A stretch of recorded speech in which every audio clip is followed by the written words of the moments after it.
Hey everybody, DJ Sixsmith here. You're watching The Sit Down. Look who's back. It's Kathryn Hahn. How are you? Hi, I'm okay. Thank you. How are you doing? I'm doing well. I wish we were hanging in person for this, but it's good to be talking to you nonetheless. Missed your studio. I miss it too, but I know This Much Is True is coming out on HBO this weekend, and I checked out the first episode. The show goes there, and you definitely have an interesting role in it. So what was it like jumping in on this one?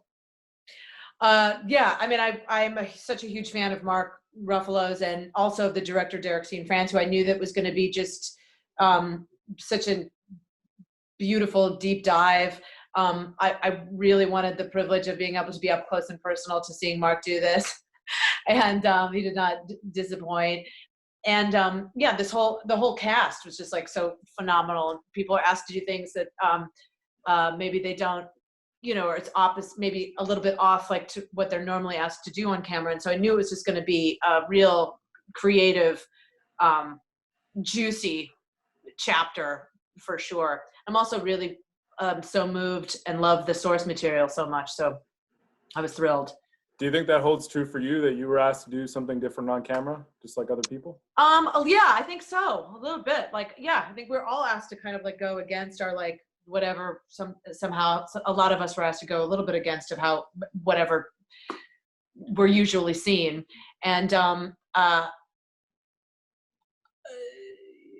yeah, I mean, I think that this was a new, it felt very different for me, this part, than anything I had played before, on some kind of subtle ways. And I think a lot of people in the project would say the same thing about their roles. So yeah. And again, just to be able to like watch Mark. Mm-hmm. Yeah, I mean, it's one thing to watch Mark. It's another thing to watch him play twins and deal with grief and, trauma, and especially like the mental health stuff in the show too. Like, there's a lot to unpack with it. What were some of the things that you thought about when you were checking it out? Yeah, I mean, I have a lot of, I have like a personal connection to mental health and schizophrenia in my own, like not me personally, but in my life and family. And so I felt very personally attracted to it in those ways. And I also knew Mark playing it was going to be such an empathy machine, and that he was going to do that part such justice and with such kindness and decency and awakeness, and then I also knew Derek was going to show it in that way and frame it in that way. Yeah, I mean, this country is sorely lacking in the right care for people that are suffering, and for sure, a lot of people are suffering in silence or with shame around it, or with it's like a taboo subject somehow. And so yeah, I was really curious, and also the responsibility of caring for somebody with this, and what your own role is if like, what is family and what does that mean, and what's responsibility and what are you holding that's yours and not yours, and what that does to you if it turns into resentment. Kind of like how that starts to sit in your gut, like that kind of resentment. And those were all things that were really interesting to me. Yeah, and who you are as a person, separate from all of that, separate from family, separate from your brothers, yes, because it's kind of hard to separate the two at times. Exactly. And then, we talked a lot about this, about the idea of like what you inherit that's not yours, like what your relationship is towards relationships, family, money, sex, intimacy, all that, empathy, all that stuff, like how you, like what you inherit has nothing to do with you, and who are you underneath all of it, and so often we victimize ourselves, codependency, it's all that stuff that starts to burble up. And so I feel like in this particular character, someone had also said that there was a lot, so much of this is about caretaking. There's so many people that are caretaking other people in this, and how that has affected them, or how they are able to, like, how they internalize that. Does it make them a victim? Does it make them a saint? Does it make them a yeti? And so I think in Des's case, like, I really did feel like as Dominic was to Thomas, I felt like I was to Dominic. Like I felt I think that this character for a long time had been taking care of him, and really needed to let that go as well.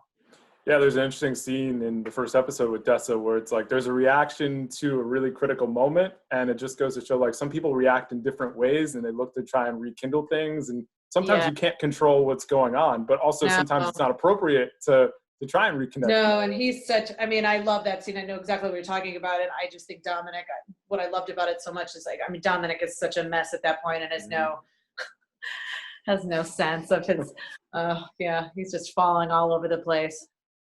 So I watched The Place Beyond the Pines a couple months ago, and Derek's style in that movie is really beautiful, and it kind of carries over into this show as well. What do you like about the way that he runs his ship and just how he kind of handled things with this? Yeah, I mean, what I love is that it's like, it just, you know, for, as an actor, you know,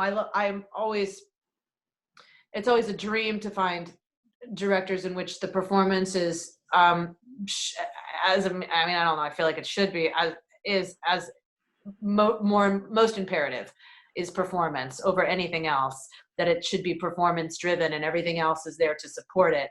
And he really like creates that kind of a set, so that we had this amazing source material and this amazing adaptation, but he really gives you, as an actor, I found an incredible amount of empowerment and autonomy to figure that person out yourself. And so he would just ask a gazillion questions, and in the talking it out, like not intellectually, but just like, you know, from other places, and the talking it out, you started to feel this autonomy of who you were. And so you were able to really bring that into that history and that texture into those scenes. Like, you know, we shot in this little house together that was like Dessa and Dominic's house. It was like 3 days we were in there. We had to cover like a ton of really intense stuff. And, you know, he had me go there the day before. I was able to go and spend a half a day with the set deck and the art department and the props. And I was able to kind of like finagle it. Like I was able to like move stuff around and put my fingers on everything and feel like it was like my house. So like he just does that kind of like actor friendly. I wouldn't even say actor friendly. It just feels so imperative to me. That kind of stuff makes you feel that texture. You know, and then he lets himself be surprised.